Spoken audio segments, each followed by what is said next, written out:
Assalamu alaikum warahmatullahi wabarakatuh. Kam jirtan obboleewwan kiyya. Hadda akkamitti akka buddeena mana keenya keessatti dalagannu ilaalla. Daakuu kanarraa dalaganna. Daakuu isin mul'atu kanarraa dalaganna. Isarraallee daakuu adiirraallee hin ta'a lachuurraayyuu jechuudha.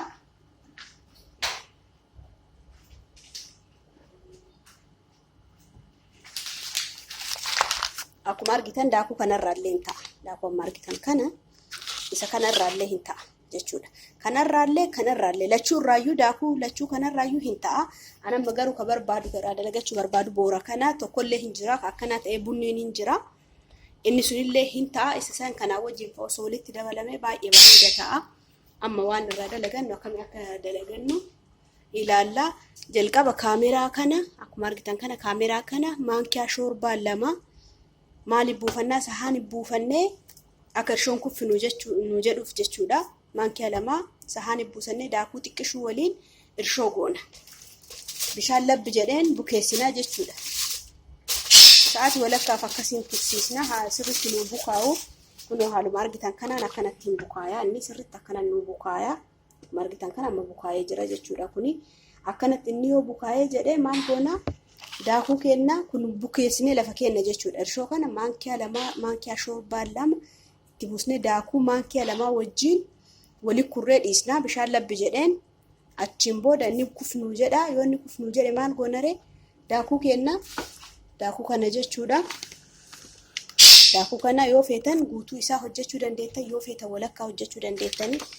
Maaliif buusannaa distii buufanna kan akkuma jiru kennee jechuudha. Kan akkuma jirutti as kenna. Inni haa ta'u dura maal goona daakuu kenna ibiddarra oo'isna waan ta'eef oo'isuu barbaachisa daakuu. Akkuma argitan kanatti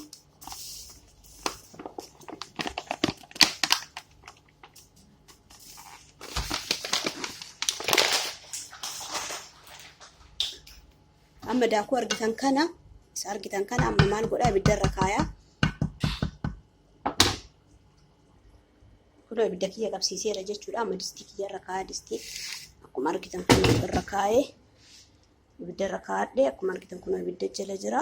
Ibiddarra kaayeera jalaa ibiddaan hir'isna. Sirriitti ibidda jalaa hir'isnee sirriitti waliin dhoofna haa nu diimatu jechuudha. Akka inni nu diimatuufi kunoo haala kanaan ibiddarra keenya waliin dhoofna jechuudha. Kanumatti haga xiqqishuu inni bifa jijjiiratee diimatutti walumaan dhoofna. Ibidda jalaa hir'isneeti.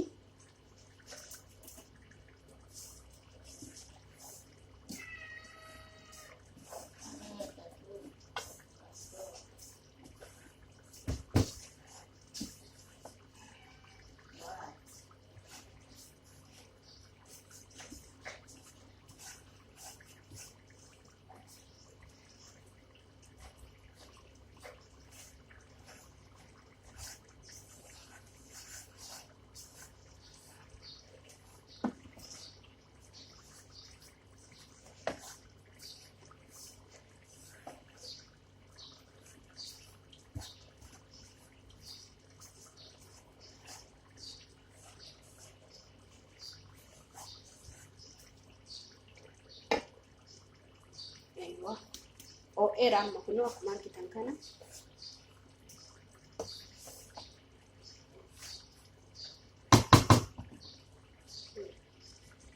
Oo'iseera jechuudha. Sirriitti naa oo'ee bareedee jira.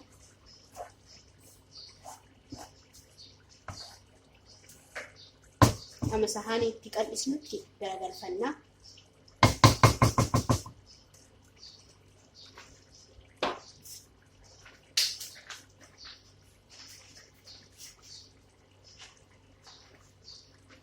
Sahaaniin keenya qophaa'ee jira.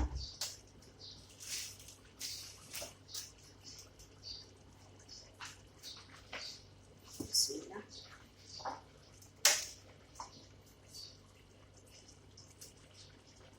Garagalchine.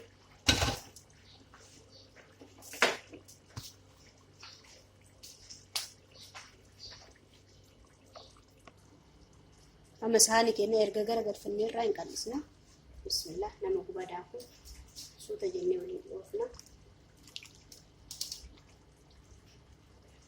Bu'aa waan ta'eef nama guba.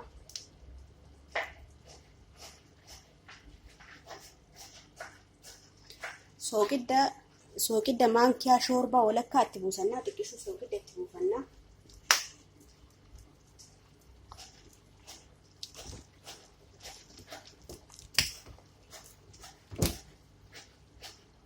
Daakuu haadha nama dhugaasuu gosa jalanneeti.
haala kanaan qal'ifne amma maal godhuu qabna daqiiqaa 10 qadaannee dhiifna maaliifuyyuu xiqqoo kufoonnuu haa jedhu achiin booda hin tolfannaa jechuudha.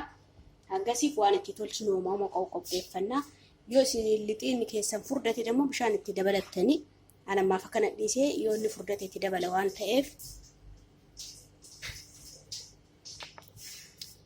amma lixiin keenya ga'ee irraa bannee ilaallaa ni bukaa'ee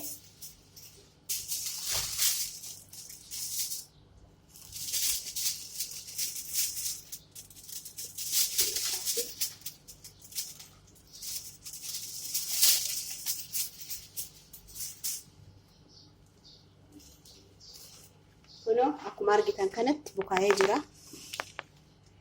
Kuffi jedheera jechuudha. Aman tolchina.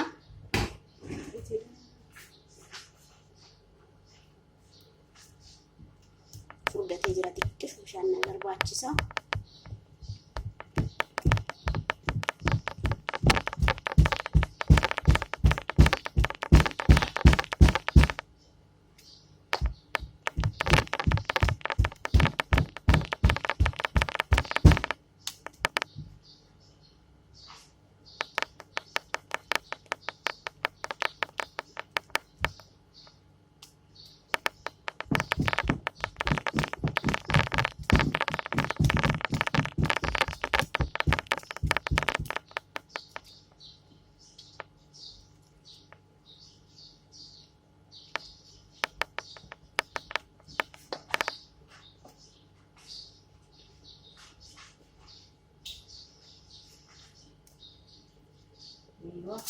bishaan itti dabalee xiqqoo aanuu qal'atu baay'ee fudhateera waan ta'eef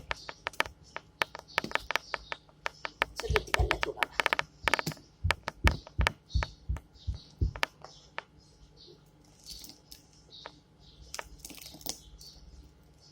Akkuma argitan kana kunoo ija baasee jira, argaa jirtanii sirriitti naa bukaayee jira. Ila kunoo biqeen sirriitti bukaayee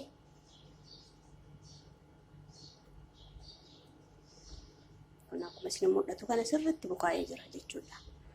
Amma tolchuu bichatu nu hafe. Kunoo amma ibidda keenya qabsiisne maxibashaa maxibashaa kana dalagadha. Irra keenya jira. Amma isaanii itti baasan qopheeffannaa.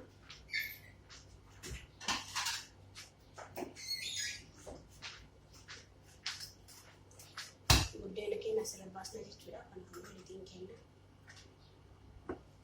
duraan maxibashaan nu fa'aa dan eegna.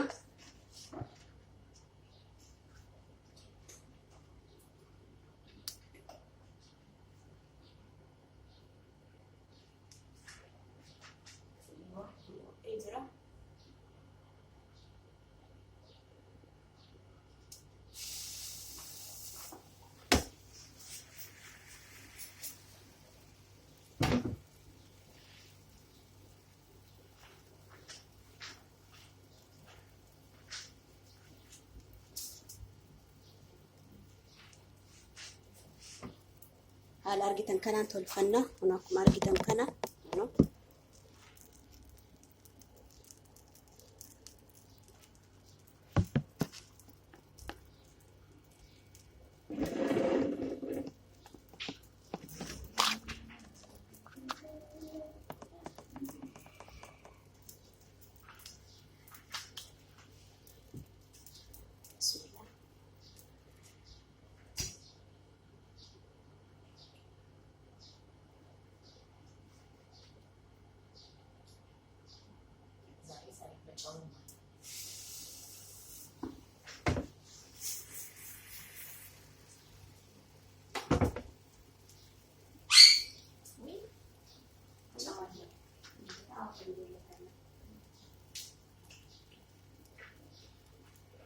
Kuna buddeenni kiyya kana fakkaata. Akkuma argitan hin bareeda. Ija isaallee akkuma argitan kana duubni isaallee akkanuma. Buddeena bareeda isaa dalagannee jechuudha. Isin mul'ata miti sirriitti.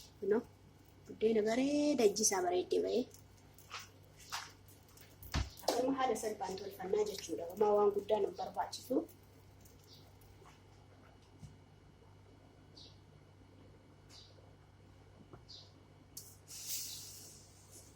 Ta'aamiin isaa garuu akka buddeena biyya keenyaatii miti. Haa ta'u daakuudha kun asitti osoo bukaa'een waan tolchinuuf yooma san irra keenya yooma san tolchina yoo feetan bukeessuu hin dandeettan.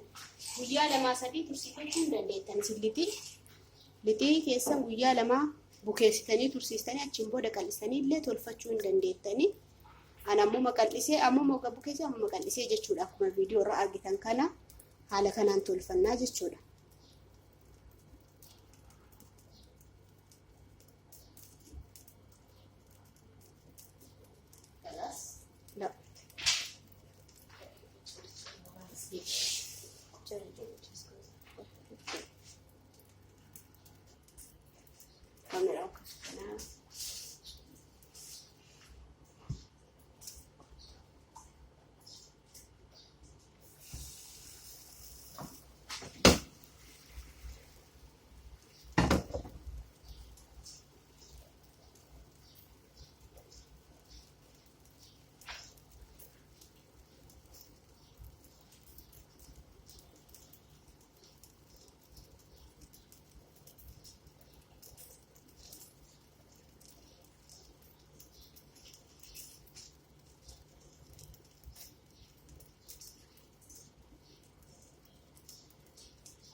ماشي. اوكي.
haala argitan kanaan kun hunda isaatu tolfannee xumurree akkuma argitan sanitti jechuudha.